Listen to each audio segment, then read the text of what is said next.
Keystone Master, the achievement that is generally a good gauge to use for experienced and competent Mythic Plus puggers. I was able to complete this achievement on my Warlock without too much trouble earlier this season, but I didn't do it by myself. I had a raiding guild with me that cleared both normal and heroic, and some of my keys were even completed with these guildies. Now that I have gotten AOTC, and I'm looking for a new challenge, I want to see if I can reach Keystone Master on a brand new level 70 balance druid. Before we can get started, we need to go over some rules that I will try my best to follow.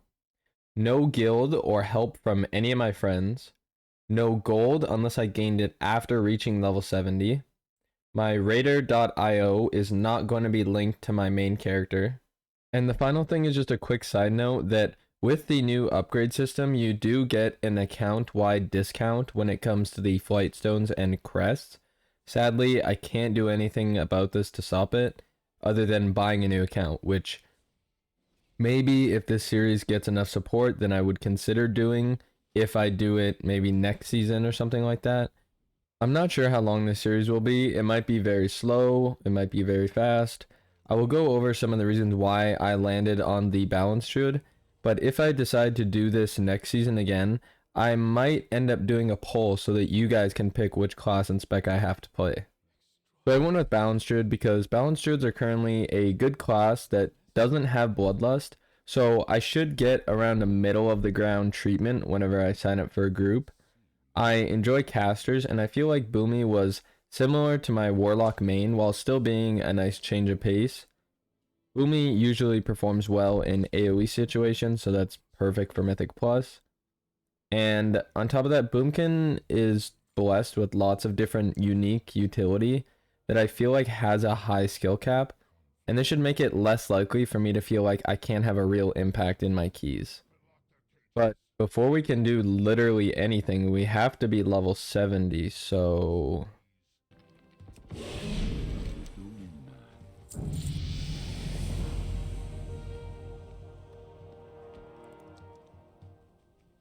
there we go. Sadly, the next thing I'll have to do is send away all my gold to my Warlock. For every video, I want to have a list of goals. I'm going to try to release these videos every Tuesday so that it gives me the whole reset to try to complete these goals. For this video, my goals are as follows. Hit level 70, check.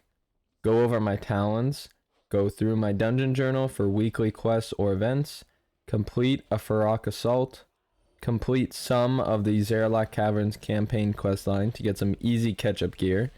So without further ado, let's get right into my talents. Okay, so as for single target talent setup, this is what I'm going to be going for. This is just kind of a general baseline one. I might change it up depending on the raid fight or the mythic dungeon, if it maybe suits the affix or maybe that dungeon has a certain mob that a certain ability could work well against or help my group out, then I'll definitely change that up. Some important abilities are Frenzied Regen, Bark Skin are two very good defensives, along with Renewal, which is another very good defensive, which will heal 30% of my health. As for movement abilities, the main one is Wild Charge, and for a group, we can also use Stampeding Roar to speed everybody up. In terms of utility, we have Soothe and Typhoon, which is very good for Sanguine weeks in Mythic Plus, along with Ursul's Vortex, which will be very good to keep enemies in an area, as once they leave it, it'll pull them back in. Finally, in terms of group healing, we will have Innervate for our healer, which we can give to them, and it will make it so that their spells cost no mana for 10 seconds. And then another ability, which I haven't actually heard talked about much, as I don't play with too many Boomkin Druids, but I know that Vampiric Embrace for Shadow Priest is very strong right now, and from what I can tell, Nature's Vigil seems to be pretty similar, so this actually might be a really useful ability to keep my group alive. When you go over to the Balanced Druid side of the tree, it seems like for the most part, this is the consensus single target build.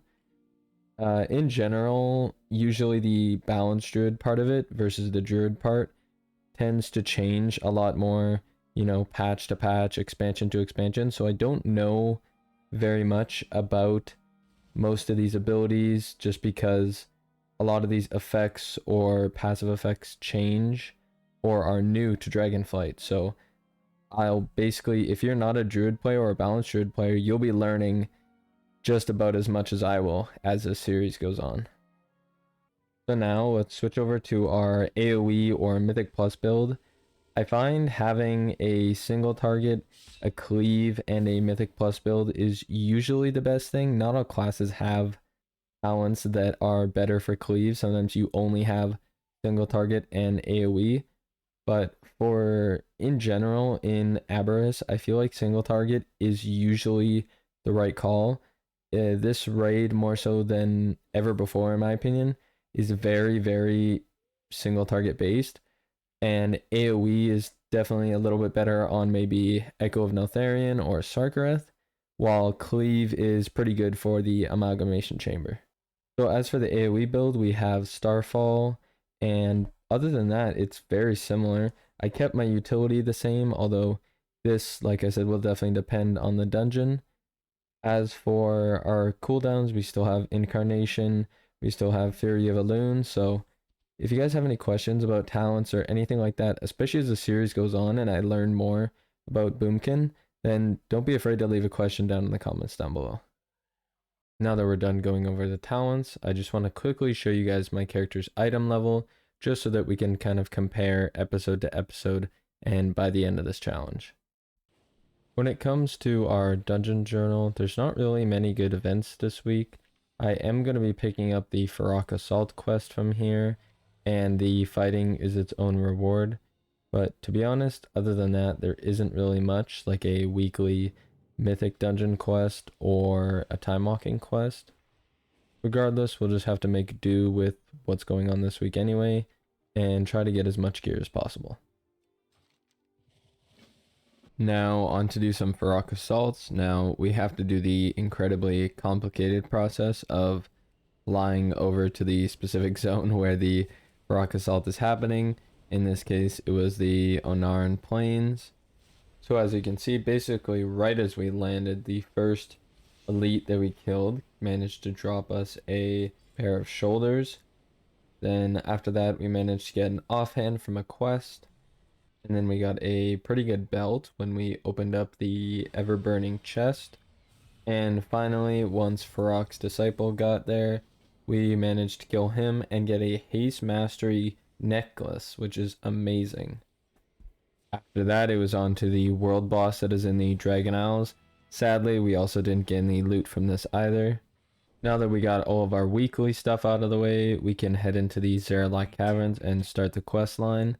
Now, I personally think the Zaralek Caverns is an amazing way to get an alt geared up. You can basically skip Mythic Zeros unless you need to get your Keystone, but it's a really good way for gearing up, especially for returning players. Now, I don't know about you guys, but I think it's time for a gearing montage.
Sadly, we have come to the end of the first episode of this epic series where we will try to reach Keystone Master from a brand new level 70 druid. We managed to complete all of our goals and gained over 92 item levels in the process. Be sure to subscribe so that you don't miss the next episode where we will take our first step into heroic dungeons for the weekly quest. LFR to try to get some tier, and maybe, just maybe, some Mythic Plus. Thank you guys for watching, and I hope you have a wonderful day.